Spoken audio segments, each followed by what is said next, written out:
What's going on YouTube? This is your man Jay with the Power Up Review, and you're watching an episode of Eat, Sleep, Dream, Repeat, where we showcase the awesome games of the awesome Sega Dreamcast. Today, we are playing Gunspike.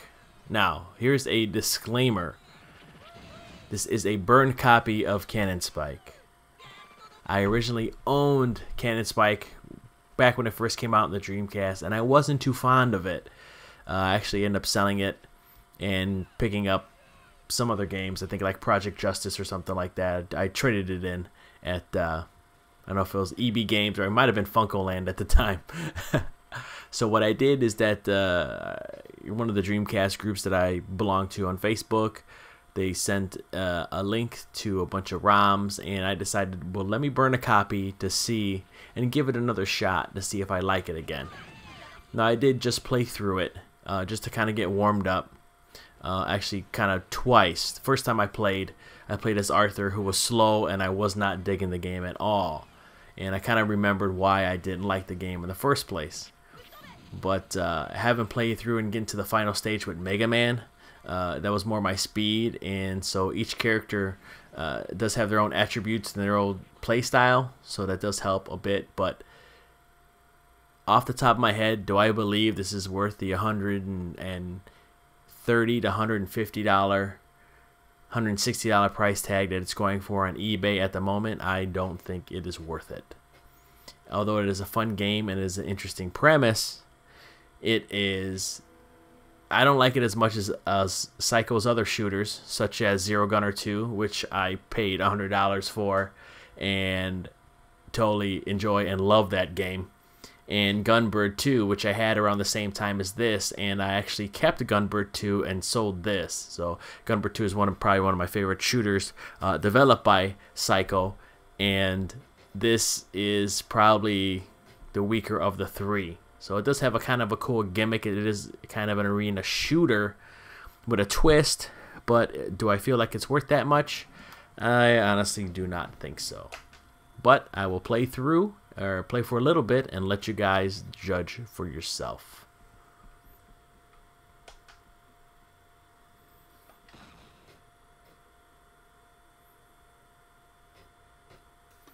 So you have a multitude of characters. This is actually a robot Arthur from Ghouls and Ghosts. There's Charlie from Street Fighter Alpha, Cammy, Simone, who I don't know who she's from, but I'm going to stick with Mega Man. There's also BB Hood. If you go to the far right, BB Hood's there too, and I haven't tried her yet. The controls take a little bit to get used to. When you hold the A button down, that's like your rapid shot, which is your normal shot, and you can strafe while you're looking in that direction. If you hold the left trigger down, you can actually do a lock on enemies, especially for bosses, and that helps you circle them. You actually have like a knockback, and then a stronger shot, which is his tornado hold, which is awesome. I think it might be totally OP in this game, but it's just cool. And then B is a melee, and then left trigger is your special, which he rolls around on the floor, which is kind of cool. But I don't know, it would have been cool if you got in Beat Plane or even did something from like Marvel vs. Capcom.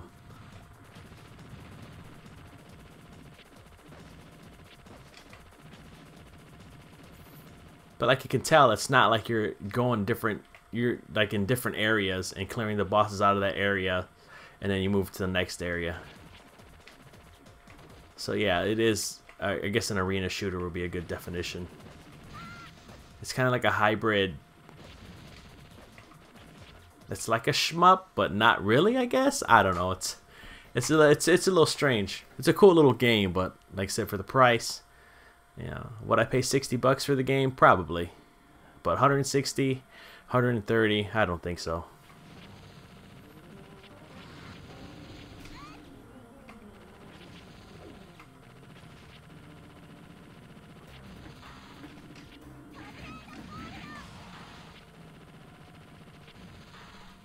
I think the key to enjoying this game is finding the character that fits your play style.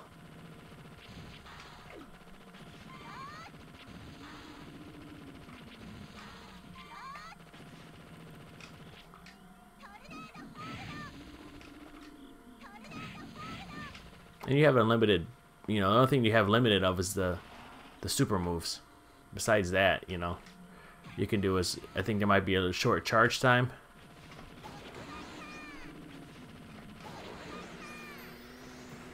But you pretty much can use all the abilities at any time. It's a short game. It took me maybe 20 minutes to get to the boss. Maybe to the last boss. I am playing on easy though. As you can see. Tornado Hold owns all. Like I said, we're already on mission 3. So it's not like you don't have... The backgrounds are kind of blah. There's nothing really special about them. The bosses are all different types of robot guys. Which is, I guess, in a lot of Psycho games, you fight different transforming robot dudes. I guess it's just kind of their thing, I suppose. But there's nothing really super memorable about them either. You have some different character bosses that aren't robots. I guess maybe you could call them like the main bad guy crew or something like that.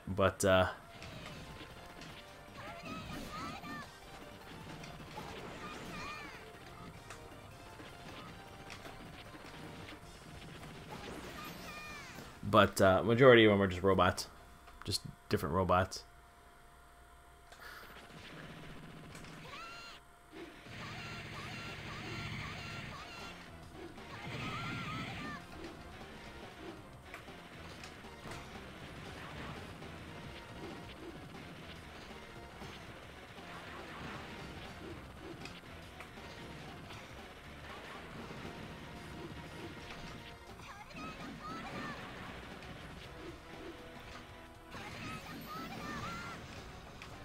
I don't like it every time you get hit, you fall over too. That's kind of annoying.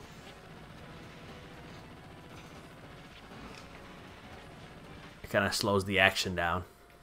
Oh, you could roll around. I guess you don't take further damage, but it does slow the action down. It takes a little bit to get used to, and it's 2 players, which is cool. So I bet you if you play with a buddy, you'll probably have a lot of fun, especially with all the crazy characters that are in the game.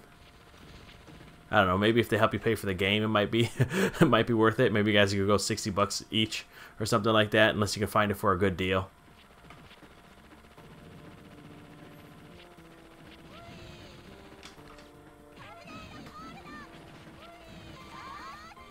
But I guess the more I play it, the more it's kind of growing on me. But it's not as good as the other games, the other Psycho shooters.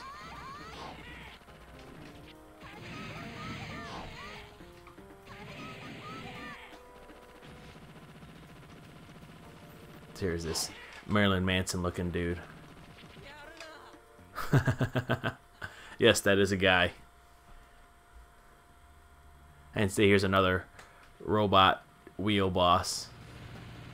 It's tough because you can't, like, compared to like the bosses in like Gunbird 2 or even like Zero Gunner 2. The bosses in Zero Gunner 2, like, yeah, they are robot bosses, but they're like, they transform, and you know, some of them are like really cool. Like there's a submarine that turns into a giant robot in Zero Gunner 2 that's totally insane. And so I don't know if this one came before or after that, but probably maybe before. But you could tell that with Zero Gunner 2 they kind of just went nuts and just kind of went for it.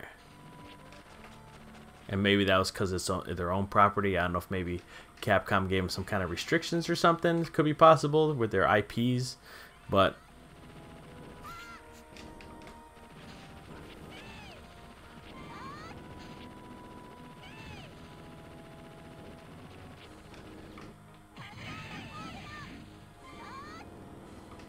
no, I don't know if there's any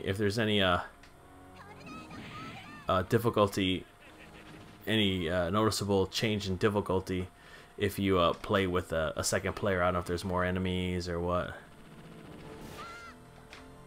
Let's see, I can't stand that because you're just slowing down the action. You're not really doing anything.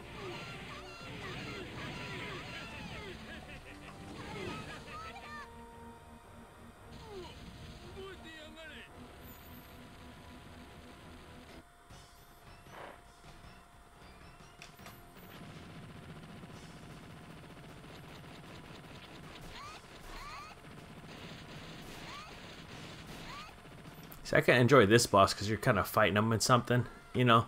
You're fighting them sliding down a hill. It's exciting.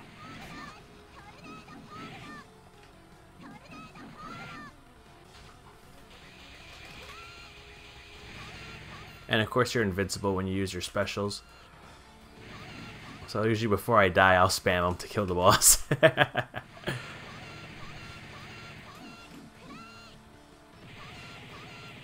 I might have to try this one with the wife because she loves BB Hood. It's one of her favorite characters.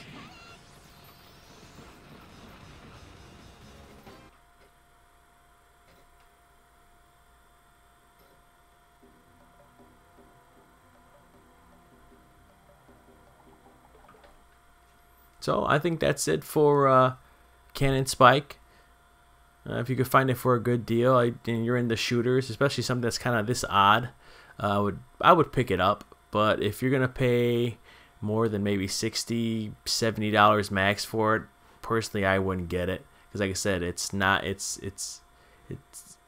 unique, but it's not a go-to game where you play it all the time. But who knows? Maybe ask me in a month, I might actually enjoy it more, and then be on the lookout for it. It's an awesome addition to your collection. Another way you might be able to get it is known as Gunspike in Japan. Maybe you can get lucky and order a Japanese version. Usually Japanese games are cheaper than the American games because they were made in more quantities. So maybe you can get it in Japanese. I mean, the characters speak Japanese to begin with anyway, so I don't know how text heavy the game actually is. But if it's anything like Zero Gunner, which is the Japanese game, you can get away with it easily. So this is Gunspike. This is Jason with the Power Up Review. Thanks for watching and take it easy.